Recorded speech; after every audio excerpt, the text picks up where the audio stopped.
Olá a todos, bom dia. Eu sou a professora Daniele, estou vindo aqui para tentar complementar o que eventualmente na aula a gente não conseguiu alcançar por conta do projeto que iniciamos e uma série de contratempos que acabamos tendo. Enfim, a ideia é pegar a apostila, a parte da final da apostila e passar para vocês, que é uma parte muito importante e interessante, Então, a gente começa falando das vitaminas rapidamente, As vitaminas, assim como sais minerais, são substâncias absurdamente importantes para o nosso desenvolvimento do nosso corpo, músculo, osso, tudo, referente ao nosso funcionamento orgânico, Então, existem algumas vitaminas que até são destacadas bem na apostila, que é a vitamina C, A, a vitamina D, são as 3 mais importantes que a gente acaba falando mesmo. Em especial, a vitamina C a gente encontra geralmente nas frutas ácidas em especial, Então, quando você toma aquele suco de laranja com acerola, é perfeito, justamente porque ela está recheada de vitamina C. O grande problema é que a vitamina C, rapidamente, ela é perdida, ela é desfeita, Então, se você fizer um suco de laranja, agora você precisa tomar o suco agora, não é deixar para daqui a pouco, daqui a 2 horas, 3 horas, você já perdeu todo o nutriente que o suco tem para te oferecer. Então, esses sucos, geralmente, eles precisam ser feitos e consumidos na mesma hora. E aí, antigamente, os navios negreiros traziam, lógico, os negros, escravos, de uma situação muito triste, muito complicada, e que não ofereciam uma variedade de alimentos, infelizmente, E aí era pão, água e olhe lá. E nesse momento, enquanto eles vinham lá de Portugal, eles viajavam muito tempo, e mais de 2, 3 meses, eventualmente. E aí, quando chegava, no local do porto, aqui no Brasil, ou em qualquer outro canto, que acabasse viajando, eles acabavam se deparando com um problema de sangramentos excessivos nas gengivas dos escravos, E a partir daí foi feito um estudo e avaliou que, na realidade, a falta da vitamina C causava o chamado escorbuto, que é a doença na falta de vitamina C no organismo, que fragiliza as gengivas, deixa o organismo mais fraco, dor nas articulações, e aí geralmente pode até gerar o que a gente fala de anemia. Então, é importante tomar cuidado com a vitamina C. Então, nada em excesso é bom, mas também em deficiência é pior ainda, Além da vitamina C, a gente tem a vitamina A, que geralmente é importante no processo de visão, auxilia no crescimento das unhas, E também, como eu falei, em relação à visão. Quando a gente tem uma carência de vitamina A, e aí, quando a gente fala de carência, não só de vitamina A, mas de qualquer outra vitamina, a gente chama de avitaminose. Esse prefixo A significa ausência, negação. Então, no caso aqui, a vitamina A, ela é importante porque ela ajuda na visão. E aí, quando a gente está com pouca vitamina A no organismo, as unhas ficam mais quebradiças, a pele fica um pouco mais ressecada e, consequentemente, acaba desenvolvendo o que a gente chama de cegueira noturna, ok? Não é que você não enxergue à noite, mas você tem uma deficiência de enxergar à noite. Professora, mas durante o dia também? Não. Se você tem problema de dia, o problema realmente é um problema visual, propriamente dito, No caso da falta da vitamina A, é somente à noite o problema, você vê tudo embaçado, então vale a pena buscar um médico caso esteja acontecendo com você ou algum familiar seu. E a vitamina D? A vitamina D é importantíssima no processo de formação de ossos, Pessoas mais idosas, mulheres no período de menopausa, que é o período quando cessa a menstruação, essas pessoas acabam tendo deficiência muitas vezes de vitamina D, E aí, consequentemente, os ossos vão ficando mais frágeis, mais quebradiços, Na falta da vitamina D, então uma criança, por exemplo, que é tratada sem a vitamina D, que pode ser encontrada na gema do ovo, no leite, derivados do leite, a criança pode desenvolver o chamado raquitismo. A criança fica raquítica, vocês já devem ter ouvido falar nesse termo. Então, a criança fica muito magrinha e aí chama-se de raquitismo. ok? Existem outras vitaminas também importantes, a vitamina K, que é importante como uma anti-hemorrágica, né? Então vale a pena vocês darem uma olhadinha, né? A vitamina B12 também é outra vitamina importante no processo de formação de células sanguíneas, né? Das hemácias, enfim. Há uma série, né, de abordagens que você pode ter com relação às vitaminas.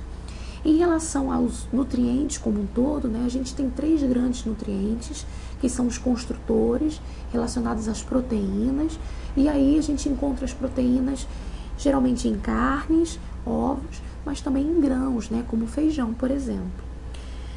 Então, vegetarianos, eles conseguem o ferro em algumas verduras, mas em especial em grãos, que são as chamadas leguminosas, né, que são aqueles alimentos que vêm em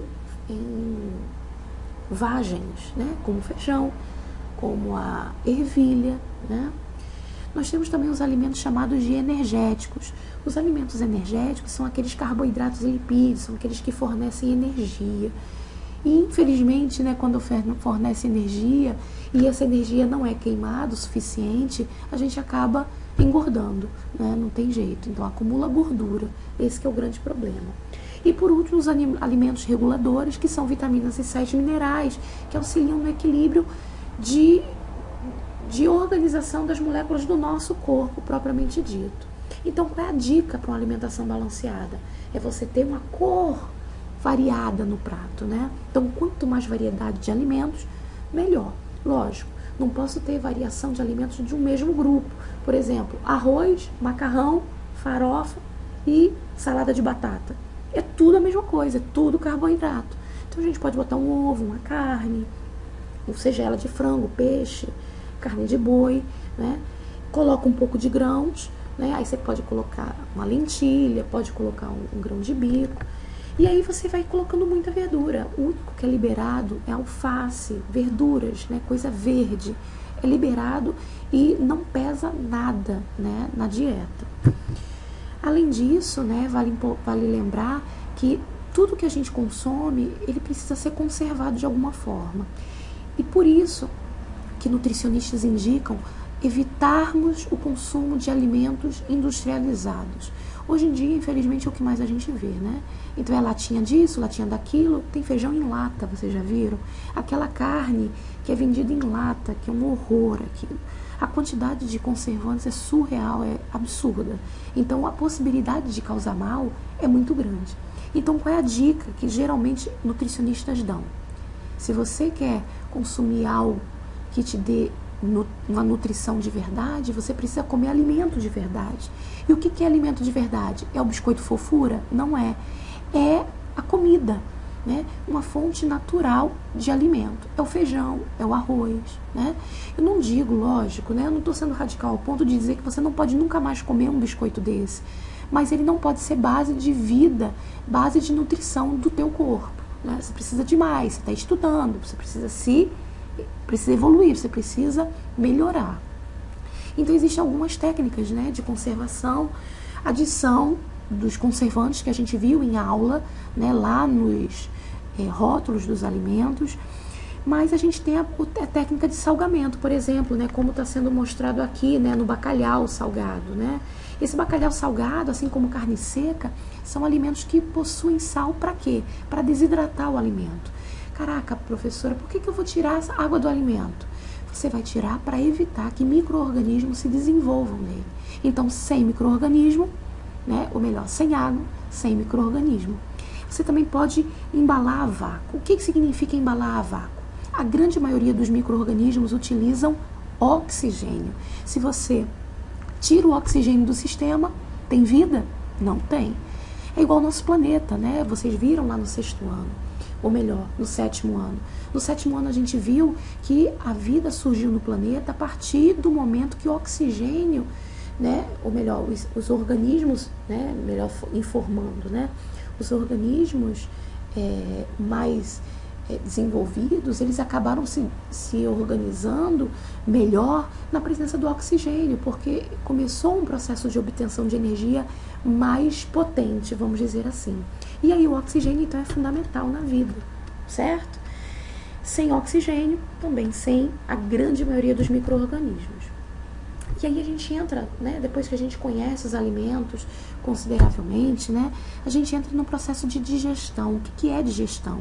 É um processo de quebra química, através de enzimas, e mecânica, através dos dentes. Então a gente pega o alimento, a gente precisa mastigar bem para que ele seja triturado ao máximo, para que o nosso intestino possa absorver esses nutrientes. Então a gente tem aqui, né, o caminho do alimento através do tubo digestório. Qual é o caminho? Boca. Começa pela boca, né? Lógico. Na boca, então, a gente tem dois tipos de digestão. É a digestão química e a digestão mecânica, né?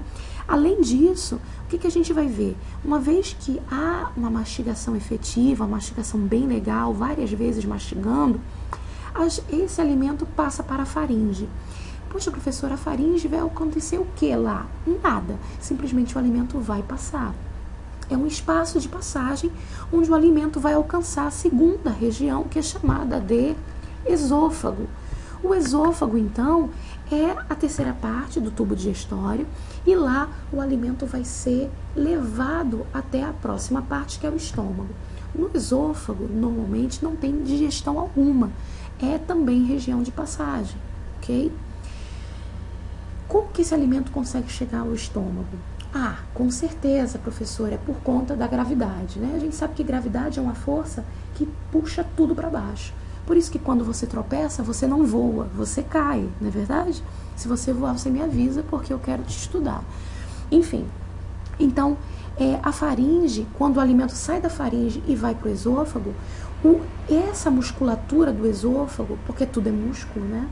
Ela vai se contraindo involuntariamente e vai empurrando esse alimento para baixo.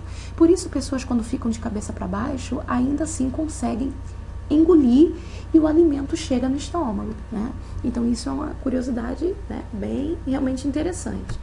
Quando o alimento, então, chega lá no estômago, ele vai encontrar uma região ácida, uma região onde vai ter uma série de enzimas e acidez que vai ajudar a quebrar mais um pouco esse alimento que começou a ser quebrado na boca, para prepará-lo para o intestino delgado, que é uma região onde vai ter absorção de nutrientes. Quando esse alimento chega no intestino delgado, na realidade, na primeira porção do intestino delgado, que é chamado de duodeno, né? Duodeno. O duodeno, então, é uma região onde vai receber a influência de glândulas, que são duas, que é o pâncreas e o fígado. Qual a importância do pâncreas? Vamos lá. O pâncreas, vou até botar no próximo grupo, né? Porque aí a gente enxerga melhor. O pâncreas, nesse slide aqui, ele está escondido, ele está um pouco atrás do estômago, porque é normalmente o local onde ele fica, né? Então, o pâncreas, ele é responsável pela produção do suco pancreático.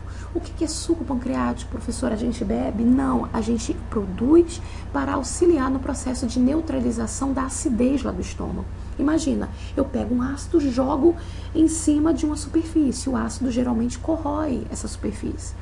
Para resolver o problema, o que a gente faz? Né? O nosso corpo está preparado para produzir um suco pancreático que vai neutralizar essa acidez. Uma vez que neutraliza, esse alimento vai sendo digerido, mas ainda porque nesse suco, além da neutralização, né, que é dada por uma substância chamada de bicarbonato, mais especificamente apenas de bicarbonato, ela também vai ter uma característica, né, que é ter enzimas, que vai quebrar um pouco mais da glicose que foi colocada do açúcar, vai quebrar o amido, que vai gerar glicose. Além do pâncreas, a gente também tem o fígado, né, do lado direito do corpo desse boneco. O fígado ele é importante porque ele produz a bile. E o que é bile? Né? A bile é uma substância que vai auxiliar na quebra da gordura. Então, você comeu alguma coisa que tem uma gordurinha. Quem auxilia na quebra? Para diminuir. Igual quando a gente vai fazer macarrão, a gente coloca um pouquinho de arroz. Um pouquinho de arroz, foi ótimo, né? Coloca um pouquinho de óleo. Quando a gente bate aquela água, a gente nota que as gotículas de gordura, né, de óleo, ficam espalhadas. Não é verdade? É exatamente isso que a bile faz. Ela quebra aquele petrolhão, né, de gordura, de óleo, e parte em porções menores para ficar mais fácil o processo de absorção lá no intestino delgado.